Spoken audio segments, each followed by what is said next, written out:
Clashes between Nairobi University students and riot police in the 80s are legendary. People know that these battles used to be very vicious. Legend has it that one day, Patrick Shaw, a reserve policeman, arrived at the University of Nairobi during one such riot. By the time his Volvo car vehicle got there, and by the time he opened his door and stepped out, all the students involved in the chaos were on their knees with their hands raised high in the air in surrender. Patrick Shaw was feared. Another story goes that thugs would hear that Patrick Shaw is looking for them, or that they're on the hit list of this Mzungu cop, very fat, heavily built Mzungu cop, was looking for them. They're on this guy's hit list, and they would surrender themselves to the police.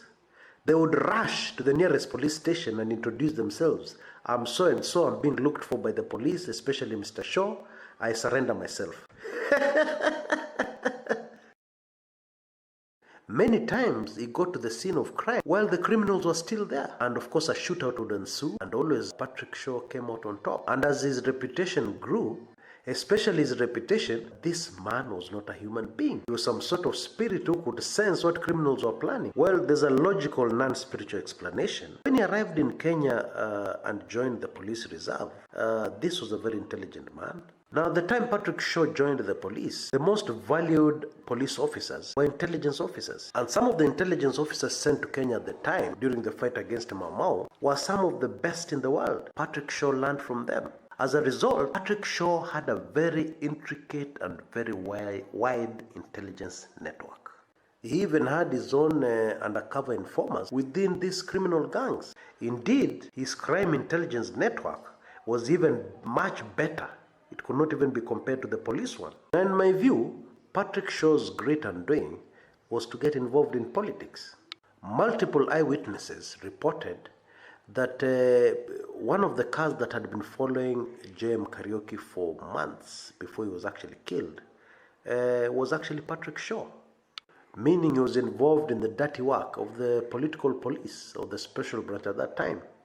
And there are many other instances, like for instance during now this is a very interesting story, during the failed August 1st, 1982 coup, there was a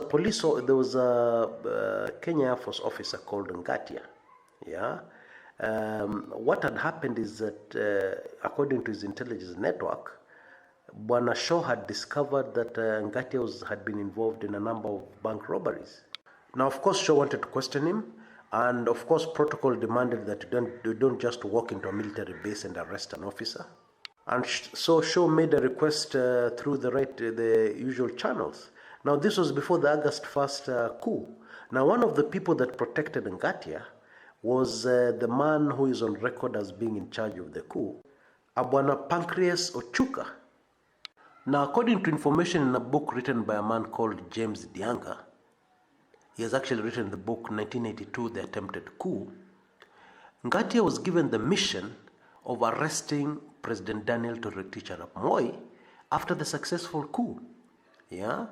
But apart from Moi, he was also given the mission of making sure he kills Shaw before he goes to arrest Moi. Ngatia headed over to Starehe Boys, but when he reached Starehe Boys, he realized that actually Shaw was not in the country.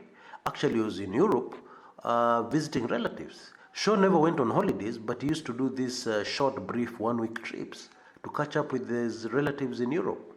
And of course, Ngatia never got to Moi because that coup was not a success. Actually, in the middle of it, the Kenya Air Force officers were attacked by the Kenya Army and who were putting down the coup. Indeed, this is the same Ngatia who has a very popular political channel on YouTube. Anyway, when Shaw heard that there had been a failed coup, he cut short his trip to Europe and rushed back to Kenya, and was very heavily involved in the interrogation of the Kenya Air Force officers and those involved in the coup plot. Yeah. Therefore, Shaw was very heavily involved in politics as well. And those who believe that Shaw did not die a normal death, that actually was assassinated, there are those who believe that, although no evidence has ever been produced.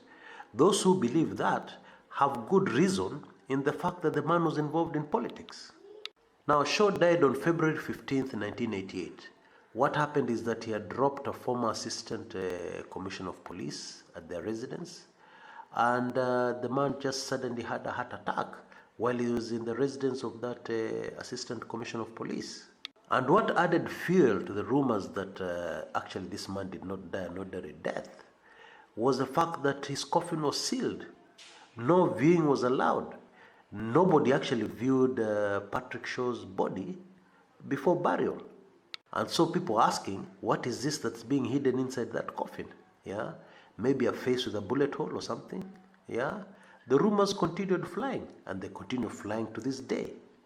Now, although Patrick Shaw's methods were very unorthodox and indeed extrajudicial, because he would kill criminals without due process, okay, there are those who wish that in the current Nairobi crime wave, Patrick Shaw would come back.